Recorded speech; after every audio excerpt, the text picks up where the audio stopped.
You are listening to the Life Coach School podcast with Brooke Castillo, episode number 266. Welcome to the Life Coach School podcast, where it's all about real clients, real problems, and real coaching. And now, your host, Master Coach Instructor, Brooke Castillo. Well, hello, my friends. How are you today? Are you guys loving yourselves? Are you feeling empowered? Are you feeling good? I hope so. I hope you are not taking your life too seriously. Even the 50% of it that sucks, I hope you recognize that's just part of being human. So today we're going to talk about why change is so hard. All day, every day, I coach you all. I talk to you and coach you. And a lot of the time, we spend whining together and complaining together about why change is so hard. Whether you're trying to make $1 million in your coaching business, or you're trying to lose weight, trying to stop drinking, or you're trying just to get your first client, no matter what it is, if it's different than what you have now, most likely it's hard. And I think it was 6 years ago, I did a master coach training. And my students bought me this beautiful wood plaque that says, "We can do hard things." And I have it up in my house and I see it all the time. And I remind myself that change is hard on purpose. Just like our workouts are hard on purpose because they make us stronger. The reason why most people don't change, we don't turn into the better version of ourselves, is because we don't want to do hard things. We don't want to be uncomfortable. What's the point of being uncomfortable when you can just stay the same? I've been studying a lot about business over the past 3 years. I have been studying for growing my own business and for my students who want to grow their businesses, for a program that I'm creating called Entrepreneurial Management, of managing businesses and helping other people manage their businesses. And one of the things that I read about on the regular in all these business books is how businesses so often get to this place of complacency where it's a lot of hustle and a lot of growth and a lot of excitement. And then they make a certain amount of money, they get to a certain place, and then there's this complacency that sets in, the success settle that sets in, and we just don't want to be uncomfortable anymore.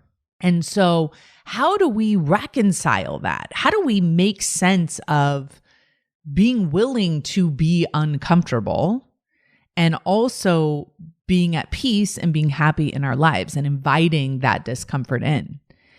And someone just asked me this question in Scholars, actually. And one of my answers is you have to find a way that discomfort actually becomes part of the pleasure you enjoy in your life. That sounds totally opposite of what could be true. But for me, it has become the answer, literally, to living the most fulfilled life. It's almost like when you first start lifting weights, and it's awful. If you haven't been lifting weights, or you haven't gone to a yoga class, or you haven't gone to an aerobics class, it's awful. It's so uncomfortable. It doesn't feel right. There's no result. Like you lift for like an hour and the only result you have is pain. You don't even look any better. Believe me, I've checked.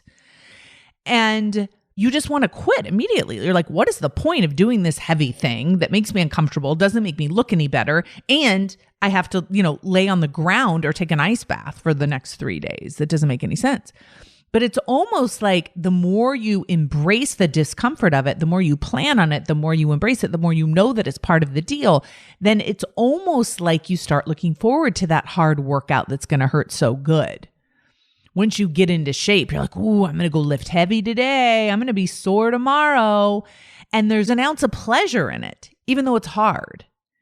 And that's what life is like when you start focusing the value of your life on becoming the next version of yourself, on becoming someone who grows and takes your potential to where it can go.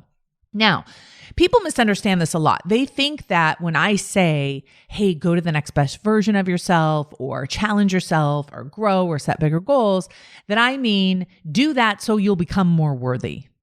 Do that so you'll become more acceptable. That is not what I'm saying, my friends. You are 100% acceptable the way you are, 100% worthy the way you are. The reason why I recommend that you embrace discomfort and growth and see what you can do in this world is because it's so much more fun than sitting on your ass. Showing yourself what you're capable of is the biggest thrill in the world. It is better, my friends, stay with me, way better than Game of Thrones. I know I'm going to get hate mail about this, but going out there and being who you want to be in the world is a huge thrill. It's way more exciting than watching someone else have an amazing life on TV. Amazing. But there's a price to pay, of course. You have to pay the price of discomfort. So it's just like the workout. You know that run's going to be hard. You know it's going to be hard to write that book. You know it's going to be hard to lift those weights, but you look forward to the discomfort because you love what's on the other side of that. And that becomes your new thrill in life. Now, why is that so challenging for us? Like we understand that with our prefrontal cortex, right? We understand that it works that way. And yet when it comes right down to it, we are really challenged because we still have that primitive brain. Our primitive brain is a powerhouse between our ears. It is as powerful as our prefrontal cortex. It's just not as smart, but it's got a loud voice. So you have to know who to listen to and when and why. Sometimes you really want to listen to that prefrontal. When it's telling you to run away from the guy with the knife, it's time to listen. But most of the time, that primal brain is misinformed and scared for no reason. Our brain loves what's familiar because what is familiar is safe. We like to rinse and repeat the things that work that are safe. That's when we feel comfortable. Familiarity feels comfortable to us. We love the instant gratification. Our brain is wired for reward. It's wired to avoid pain. So we have all these pleasures, all these rewards around us all the time. Of course we want them. That's what we're wired for. That's so much more compelling in the moment than the long-term goal. Right? It's so much more compelling to lay on the couch right now than it is to go lift a weight, because lifting that weight's not going to give us anything good until about 6 weeks from now. And laying on the couch, eating bonbons is super pleasurable right now. Our brain has a bias to right now. Let's take care of what we want, which is comfort and pleasure and avoidance of pain right now. So we disempower ourselves by disconnecting from our emotions, by disconnecting from our body, which has us then becoming mini little hedonists who just want to solve pleasure, pleasure, pleasure. Now, what some of us do is we do all the pleasure, we do all the instant gratification, and then that's not enough for us to ruin our lives. Then we beat ourselves up for doing it and feel terrible about it, and that causes us to go seek more pleasure. So the 50-50 of our life becomes beating the hell out of ourselves and then seeking false pleasure, beating the hell out of ourselves and seeking false pleasure. That's our 50-50. What I'm suggesting is that you change that, even though it's hard. You change your 50-50 from buffering and beating yourself up to discomfort of growth and achieving your wildest dreams. It's still 50-50. It's just a different flavor of 50-50. Okay? The discomfort that you have when you're growing is different than the discomfort you have from not fulfilling your potential, not doing what you most want to do because you're into instant gratification. I want you to think about change from this perspective. In this moment, all the possibilities for your life exist. Now, stay with me. This is weird, but you need to grasp it. In this moment, your huge potential for all your dreams exist right now in this moment. The body you want to be in, the money you want to make, the person you want to be, the person you want to be with. All of those potentials exist. There is so much excitement that you can get from the potential of your life, the possibilities of your life in this moment are extraordinary. And if you haven't taken the time to consider those possibilities, I want you to make sure that you take that time. What is possible for your life? I'm not saying you have to go and do it. But of all the possibilities available to you, I want you to consider your options. You have so many. Now, when you start to do this, when you start to consider change, when you start to consider possibilities, you will be pulled by your brain into the present past, which what I mean by that is, no, stay focused. Your brain will say, stay focused on what's possible based on the past. Don't think about what's possible based on the future. Your brain is programmed to get its possibilities from the past, from that primal, primitive brain that wants to keep you safe. But that brain portion on top of that primitive brain has the ability to create possibility from the future. And that's where I want you to go. So if I ask you what is possible for your life, don't tell me about your past. I don't care where you went to school, what you did, what your current results are, where you live, how much you weigh. None of it matters. None of it. All that matters right now is what's possible for you in the future. And if you're willing to go through the process of change, which is very difficult, you can proceed with your life from your future possibility. And that's what will blow your own mind.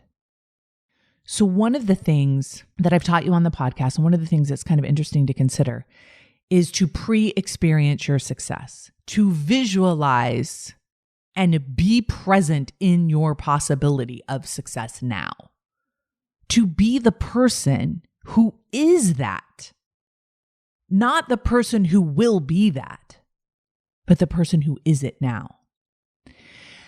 I'm going to tell you that this is a practice and an art that I have been spending really a lot of time, probably for the past 3 years doing. And that is being the possibility of my life before it's manifest in reality. Ooh. Stay with me. Stay with me, my engineers. I want you to think about it. If you imagine yourself in your dream life, in where you could be, all you're doing is thinking the thoughts of that life. Okay, so think about it. What will be the difference when you're actually there? Nothing. You will still be thinking the thoughts of that life, unless you're like me, and then you'll be on to the next thing, right? The only difference is the world needs to catch up and manifest, but you're already living there. You're already in that place. There is no doubt. There is nothing that can sway you off it. So I'm already living in my $100 million world. Is it a fantasy? No. It is my life. It's who I am.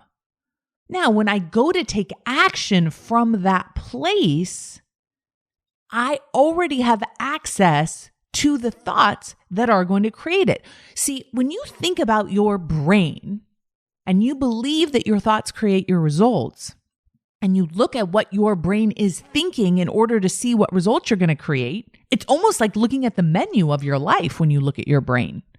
This is what's on the menu today. This is what we're serving up in the very near future, my friends. It's like coming to a life near you. Here's what's coming. So when you look at your life, how much time are you spending thinking about your past? Because that's what you're going to recreate. How much time are you spending complaining about your present? Because that's what you're going to create. Those thoughts are all optional. But when you spend a lot of time thinking about the future you are creating in this moment, then that is what you create. And it takes practice, and it is uncomfortable. But we need to spend more time thinking about possibility and less time thinking about what is and what is our past if we want to change. Our brains are filled with records from the past instead of dreams of what could be. The more we use our physical senses to determine our reality, the more our physical senses determine our reality. So the more we look at what is, the more we interpret what is, the more we get more of what is. Possibility happens when we're willing to let it all go. So here's what's true, my friends, and this is why successful people oftentimes don't get more successful. You have to be willing to sacrifice your life right now, all of it. And if you're crazy successful, sacrificing your life for a different life is extremely difficult because you're comfortable in this current life, except for the part of you that wants more, except for the part of you, that discontent inside of you that's urging you forward for more. But you have to be willing to give all this up. You have to be willing to crush your current identity, all your current belief systems. Everything that you believe right now, you have to let it go. So when I have students that say to me, but I believe this thought is working for me. This thought feels good. I say, but this thought, this belief, this thinking is getting you this life. And you told me you want a different life. You can't have it both ways. You can't hold two contradictory thoughts at the same time without having that dissonance. You got to be willing to let one go. And when you've had the same thought for a long time and that thought is familiar and that thought feels good to you and you've relied on that thought for so many years, letting go of it is like letting go of a friend. It's like letting go of your own little wubby, your own little stuffed animal. Don't underestimate how hard that is. You have to give up being a person that makes $1 million in order to be a person that makes $2 million. Letting go of being a person that makes $1 million is challenging. Just like letting go of being a person who has a full-time career, quitting your job and re-identifying yourself. Everything in your brain is going to scream and tell you to go back to being the person who was comfortable and familiar and in the cave. So you must study yourself to truly get to know yourself. From this awareness, you can determine what you want and what you don't want. Then you can go about the deliberate discomfort of changing your life on purpose. Delaying gratification is the secret to overcoming your primitive brain. You have to use your prefrontal to believe beyond your current results. It's tempting to get caught up in the current evidence and let it define you. But you have to define yourself from the person you want to be, from the next version of yourself. If you keep defining yourself by who you already are, you're going to keep getting more of who you already are. So I say to people, hey, are you ready to have another identity crisis? Let's have one once a week. No, I don't want to have an identity crisis. I want security. I want to feel like I know who I am. And so many of you are defining yourselves by the world out there, by your current results. So that's how you're going to keep defining yourself. That's how so many people come to me and they're like, oh, well, I'm a victim and I'm someone that struggles with their weight. I said, are you willing to give up being a victim? Are you willing to let the villain go? Are you willing to stop struggling with your weight? You would think that they would say yes, yes, and yes, but that's who they are. Who are they if they're not? I know this personally. I had villains. I wanted to keep them as villains. I had this struggle that defined my life. It was very challenging to let it go. Change requires believing in something beyond evidence. You have to keep your thoughts, feelings, and actions on the result you want and not the result that you have. Now, when you're in tremendous pain and you're creating a lot of results that you don't want, it's very easy to identify the difference between those two thoughts. When you're already successful, when you already are creating good results in your life and you just want next level results, this will be more challenging. You have to examine what is the model that's creating this life and am I willing to let it go to create the life that I want? And sometimes the answer will be no, and that's okay. But just be conscious of that. One of the things that creates, I think, the fastest transformations is the willingness to take full responsibility, to understand that every single result you have in your life is the bottom of a model where you had a thought and a feeling and took some action.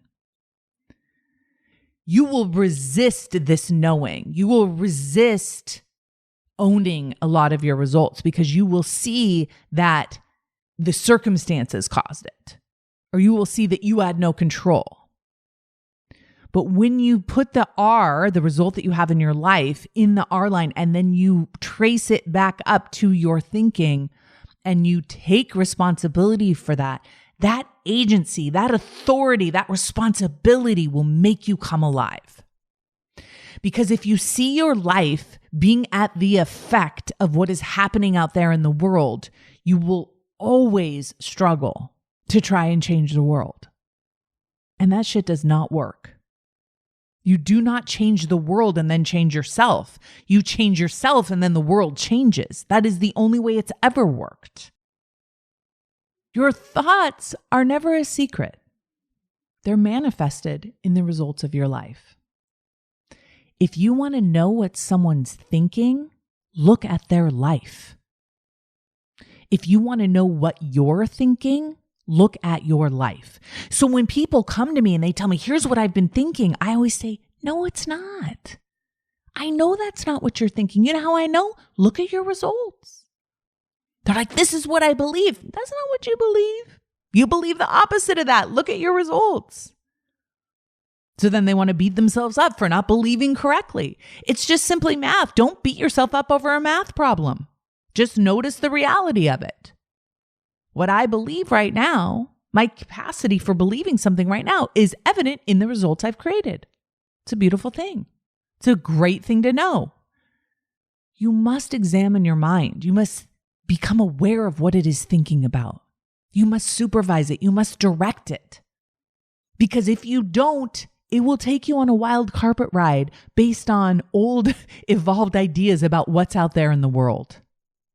You have to educate it and train it in a way that serves your highest purpose. You must look into your mind because it's always the map of where you are headed. When you see what you think about, you see where you're going. It's almost like looking at the GPS. You want to know where you're going? Look at your brain. It will tell you. What do you think about all the time? It's the thought factor. You can't escape it. So you may say, I have this goal, but all I do is think about how hard it is. Think about how I can't accomplish it. Think about how uncomfortable it makes me. That's not going to work. You can't think about your goal in terms of how you can't get there and expect to get there. You have to think about your goal as if you are already there. And then you have to go out in the world and lift the weights to be strong enough to step into it and manifest it. I like to think about my own life in terms of a completed thought, which means there was a time where I believed something that hadn't yet manifested.